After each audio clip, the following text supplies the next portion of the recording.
नमस्कार दोस्तों, आप देख रहे हैं पनियार स्टडी कैप्सूल और आज इस वीडियो में डिस्कस करने वाले हैं exam stenotypist post code 673 exam conduct किया गया था 3 फरवरी 2019 को। और आज इस वीडियो में डिस्कस करने वाले हैं इंडियन ज्योग्राफी और वर्ल्ड ज्योग्राफी के जो भी क्वेश्चन एग्जाम में पूछे गए थे उनको हम डिस्कस करेंगे ऑफिशियल आंसर की के हिसाब से।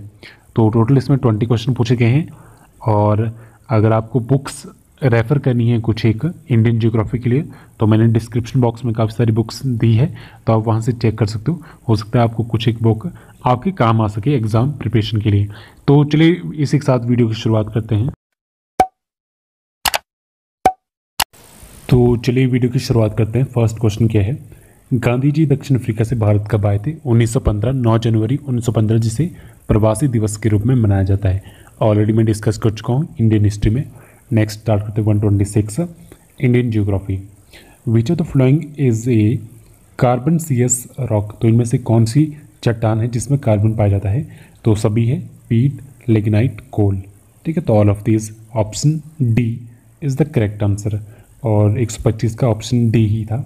Next 127 a series of step lake fall are called. तो एक इस तरह का झरना ही आप कह सकते हो, इस तरह का झरना जो देखने में किस तरह होता है, सीढ़ियों की तरह होता है। ठीक है, जैसे आप यहाँ पिक्चर के माध्यम से देख सकते हो। तो इसे क्या कहते हैं? इसे कहते हैं कैस्केड फॉल, कैस्केड फॉल। ठीक है, नेक्स्ट तो ऑप्शन ए इसका करेक्ट आंसर है। नेक्स्ट 128 the only phenomena in which heat can travel to the relative emptiness space is called. तो उसे कहते हैं रेडिएशन। ठीक है, अब देखिए हीट ट्रांसफर करने के 3 तरीके होते हैं हमारे पास, कंडक्शन, कन्वेक्शन और रेडिएशन। आप यहाँ पिक्चर के माध्यम से भली भांति समझ सकते हो इसको बहुत इजीली। तो जैसे आप यहाँ देख सकते हो, जैसे सिंपल एग्जाम्पल रहता है सन का, या आप यहाँ पे देख सकते हो पिक्चर के माध्यम से। तो जैसे आग जलाई है तो आग जो हमें हीट मिल रही है वो रेडिएशन के थ्रू मिल रही है और उसके ऊपर हमने या चाय गर्म करने के लिए, पानी गर्म करने के लिए जो भी कोई भी बर्तन रखा है, ठीक है, उसमें जो पानी गर्म हो रहा है वो कन्वेक्शन के थ्रू गर्म हो रहा है। ठीक है, तो उसमें क्या होता है, जो गर्म पानी होता है वो ऊपर उठता जाता है और जो ठंडा पानी है वो नीचे आता रहता है। ठीक है, तो उस तरीके से पानी गर्म होता रहता है कन्वेक्शन के थ्रू। और कंडक्शन क्या है, जैसे आप कोई लोहे की चीज़ पकड़ते हो तो वो गर्म आगे से होती है, बट जो उसकी हीट ट्रांसफर है कंडक्शन के थ्रू होती है और आपको उसकी लास्ट एंड पे भी हीट महसूस होती है। तो ये इसका बेस्ट एग्जाम्पल रहेगा। तो चलिए नेक्स्ट क्वेश्चन देखते हैं 129 cirrus cloud are generally found at the height of. तो 129 का जो करेक्ट आंसर है वो है ऑप्शन ए 6 to 12 किलोमीटर। तो देखिए सीरियस क्लाउड, तो टाइप्स ऑफ क्लाउड काफ़ी तरह के होते हैं। तो सीरियस क्लाउड वो होते हैं जो काफ़ी पतले जैसे दिखने में होते हैं। जैसे आप बादल देखते हो आसमान में तो आपको कुछ एक बादल दिखते हैं जो काफ़ी घने होते हैं, कुछ एक बादल दिखते हैं जो काफ़ी पतले जैसे बादल देखने में होते हैं। ठीक है, तो उन्हें कहते हैं सीरियस क्लाउड। ठीक है, तो ये 8 से 12 किलोमीटर के पास पाए जाते हैं और ये अपर मोस्ट लेयर होती है। ठीक है, और इसमें जो क्वेश्चन एग्जाम में पूछा जाता है क्लाउड से रिलेटिव वो है निम्बस क्लाउड, जो 3 किलोमीटर के आसपास पाए जाते हैं और ब्लैक डार्क क्लाउड होते हैं जिसकी वजह से जो मैक्सिमम रेनफॉल होती है। तो ये काफ़ी बार एग्जाम में क्वेश्चन पूछा जाता है। तो चलिए नेक्स्ट क्वेश्चन देखते हैं। नेक्स्ट क्वेश्चन क्या है, काफ़ी इंटरेस्टिंग क्वेश्चन है 130 the period of nearest distance between the moon and earth. पृथ्वी और चंद्रमा के बीच में वो डिस्टेंस जब दोनों एक दूसरे के बहुत नज़दीक होते हैं तो उस डिस्टेंस को क्या नाम दिया गया है? तो उसे कहते हैं perigee. Option B is the correct answer. और एक क्वेश्चन यहीं से बनता है कि वो डिस्टेंस जब जो चंद्रमा है और पृथ्वी है वो एक दूसरे से काफ़ी दूर रहते हैं तो उसे कहते हैं अपोजी। ठीक है, और आप पिक्चर के माध्यम से यहाँ क्लियरली समझ सकते हो कि एक डिस्टेंस वो होता है जब एक दूसरे के बीच में डिस्टेंस जो चंद्रमा और सूरज पृथ्वी के बीच में रहता है वो काफ़ी ज़्यादा रहता है और एक टाइम बहुत कम रहता है। ठीक है, तो इस तरह से उन्हें डिफाइन किया जाता है। सेम केस होता है सन और अर्थ के बीच में भी। ठीक है, और जब सन दूर होता है काफ़ी पृथ्वी से तो उसे कहते हैं एफिलियन, और जब काफ़ी नज़दीक होता है तो उसे कहते हैं पेरिफिलियन। ठीक है, तो इस तरह से आपसे एग्जाम में क्वेश्चन पूछे जाते हैं। तो चलिए नेक्स्ट क्वेश्चन देखते हैं। नेक्स्ट क्वेश्चन काफ़ी इंटरेस्टिंग है 131 ecosystem has which of the following 2 component. Ecosystem यानी जिसमें हम रहते हैं तो उसमें 2 कंपोनेंट कौन से होते हैं? एक होता है अबायोटिक एंड एक होता है बायोटिक। ऑप्शन ए यहाँ पे करेक्ट आंसर है। तो बायोटिक क्या हुआ? जो लिविंग थिंग्स है जैसे plants, animal, bacteria, fungus, protozoa, ठीक है, जिसमें हम आते हैं। और अबायोटिक क्या हुआ, नॉन लिविंग थिंग्स, जिसमें आपकी वाटर आ गया, सॉइल, एयर, मिनरल और लाइट आ गया, ठीक है। तो काफ़ी सिंपल सा क्वेश्चन था। तो चलिए नेक्स्ट क्वेश्चन देखते हैं। 132 हमारे पास क्या है। क्वेश्चन नंबर 132 क्या है, skin colour in human being varies with, जो हमारी स्किन होती है उसका जो कलर होता है वो किसके साथ बदलता है। तो 132 का जो करेक्ट आंसर है वो ऑप्शन बी, टेम्परेचर, ठीक है, टेम्परेचर के साथ चेंज होता रहता है, ठीक है। तो इसका एग्जांपल आप खुद भी अपने आप कहीं से आसपास अज्यूम कर सकते हो, आसपास स्टेट से, कंट्री से, ठीक है। तो चलिए नेक्स्ट क्वेश्चन देखते हैं।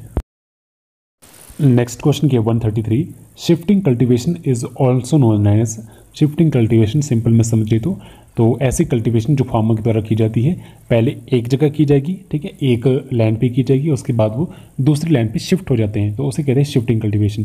और इसे और किस नाम से जाना जाता है, तो इसका करेक्ट आंसर है ऑप्शन डी, ठीक है। ये सभी जो भी यहाँ पे दिए हैं, जैसे रूडिमेंटल, स्लैश और बुश फेलो एग्रीकल्चर, ठीक है, तो ये इसके और नाम भी है, ठीक है। तो काफ़ी इंपॉर्टेंट है, तो ऑप्शन डी यहाँ पे करेक्ट आंसर है। तो चलिए नेक्स्ट क्वेश्चन देते हैं 134, production specialization is a feature of, जो प्रोडक्शन स्पेशलाइजेशन होती है वो किस चीज़ का फीचर है। तो 134 का जो करेक्ट आंसर है वो है option C, large scale industry. जो लार्ज स्केल इंडस्ट्री होती है उनका जो एक फीचर रहता है वो क्या रहता है, प्रोडक्शन स्पेशलाइजेशन, ठीक है। इसको सिंपल वे में समझते हैं कि जैसे एक कंपनी है, मान लेते हैं कोको कोला की कंपनी है या कोई भी कंपनी है, तो उसमें क्या रखे होते हैं, उन्होंने बहुत सारे इंप्लॉय रखे होते हैं, स्पेशलिस्ट हर एक चीज़ की, मार्केट की, एडवर्टाइजमेंट की, ठीक है, टेक्नोलॉजी से रिलेटेड, उसके बाद मैनेजर रखा होगा, अकाउंटेंट रखा होगा, ठीक है, मेंटेनेंस के लिए रखे होंगे स्पेशलिस्ट। तो उस तरह से स्पेशलाइजेशन की जाती है, और ये कहाँ की जाती है, जो लार्ज स्केल इंडस्ट्री होती है उनमें। तो 134 का सी करेक्ट आंसर है। तो 135 हमारे पास क्या है, Mumbai, Shanghai, New York are all important. तो ये क्या क्यों इम्पॉर्टेंट है, तो 135 का जो करेक्ट आंसर है वो है ऑप्शन बी, पोर्ट टाउन्स।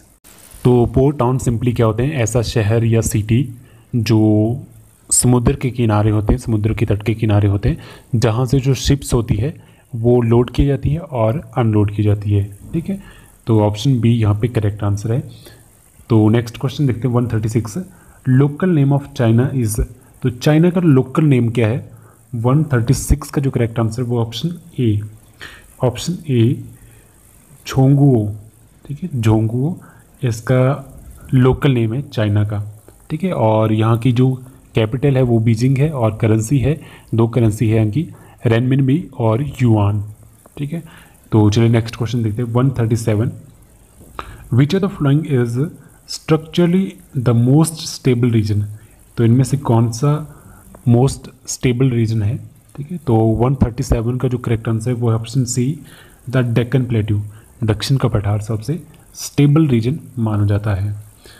तो नेक्स्ट देखते हैं 138, Kurram and Tochi, Kurram and Tochi are the tributary of which river. तो कौन सी नदी की सहायक नदियाँ हैं। 138 का जो करेक्ट आंसर है वो option A, river Indus, Indus river की सहायक नदियाँ हैं। तो बताइए कि इंदस रिवर कहाँ से ऑर्गेनेट होती है, इसका उद्गम स्थान कहाँ है, कमेंट बॉक्स में कमेंट करके जरूर बताइए। तो चलिए इसी के साथ नेक्स्ट क्वेश्चन देखते हैं वापस क्या है। तो क्वेश्चन नंबर 139 क्या बोलता है, क्वेश्चन नंबर 139 है, in India anti cyclone occur during. तो कब अक्कर होते हैं। 139 का जो करेक्ट आंसर है वो ऑप्शन ए, विंटर में, ठीक है। जो साइक्लोन होते हैं वो समर में आते हैं, और जो एंटी साइक्लोन होते हैं वो विंटर में आते हैं। और इससे पहले भी मैंने डिस्कस करा था एक वीडियो में स्टेनोटाइपिस्ट की ही, उसमें मैंने डिटेल में डिस्कस करा था एंटी साइक्लोन और साइक्लोन के बारे में। अगर आपको थोड़ा डिटेल में जानकारी चाहिए तो आप उस वीडियो को देख सकते हो, ठीक है। तो चलिए नेक्स्ट क्वेश्चन देखते हैं। नेक्स्ट क्वेश्चन क्या है 140, the climate of India is typically. तो भारत की जो जलवायु है वो किस तरह की है। तो 140 का जो करेक्ट आंसर है वो है ऑप्शन डी, ट्रॉपिकल मानसूनल, ठीक है। तो उष्ण कटिबंधीय मानसूनी क्लाइमेट है इंडिया का, तो ऑप्शन डी इसका करेक्ट आंसर है। Next 141, alluvial soil generally have a low content of. तो जो एलुवियल सॉइल होती है उसमें सबसे कम मात्रा में क्या पाया जाता है। तो 141 का जो करेक्ट आंसर है वो option D, all of these, nitrogen, phosphorus और पोटाश।